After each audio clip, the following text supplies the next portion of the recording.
Native villageတိုင်းကကြိုဆိုလိုက်ပါတယ်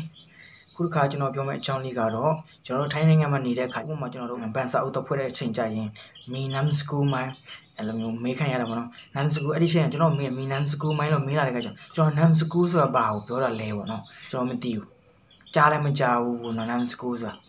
ဘာလဲပေါ့ကျွန်တော်လည်းစဉ်းစားနမ်စကူးဆိုတော့အကြောင်းနေတော့အဲ့လိုမျိုးနာမည်လားပါလားပေါ့အဲ့လိုမျိုးကျွန်တော်လုံးဝဆိုထင်ရောက်ထင်မှဖြစ်ခဲ့ဘူးတော့မနော်ဒီခုကျွန်တော်ပဲပါနမ်စကူးအကြောင်းနမ်စကူးဆိုဘယ်လိုမျိုးလဲဆိုတော့အင်္ဂလိပ်လိုမျိုးပြောရင်ဒီ fastening listening ပေါ့နော်ဥပမာပေါ့နော် fastening listening ပေါ့ရှင်းနာမည်နောက်နာမည်ပေါ့ရှင်းနာမည်ကကျွန်တော်နာမည်ကဥပမာဆိုကျွန်တော်နာမည်က wire ပေါ့ဥပမာ wire ပေါ့ wire လို့ခေါ်တော့ပေါ့နော် wire ဆိုကျွန်တော်မိခင်မိဖြစ်ကျွန်တော်ဖခင်မိဖြစ်ကျွန်တော်ဖခင်ရဲ့နာမည်ကတော့ဥပမာကန်ဒီလို့ပြောလိုက်မယ်ခမ်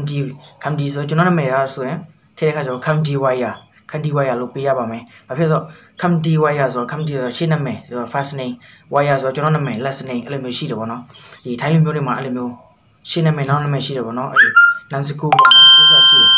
fastening listening ဆိုတာရှိတယ်ပေါ့နော်ကျွန်တော်မြန်မာလူမျိုးတွေမှာမရှိဘူးအဲ့လိုမျိုးကျွန်တော်မြန်မာလူမျိုးဆိုဥပမာထွန်းဆိုထွန်းပေါ့နော်ထွန်းဆိုထွန်းမယ်မောင်ဆိုမောင်ပဲဆိုတော့ဒီပိုင်းနာမည်မထည့်ဘူးကျွန်တော် listening ဆိုရင်ကျွန်တော်နာမည်ပဲအဲ့လိုမျိုးလေးတွေရှိတယ်ပေါ့နော်ဒါပေမဲ့ကျွန်တော်မြန်မာလူမျိုးတွေအများသောအားဖြင့် fastening listening မရှိဘူးခုဆိုထိုင်းမှာအမင်းအများခံရတဲ့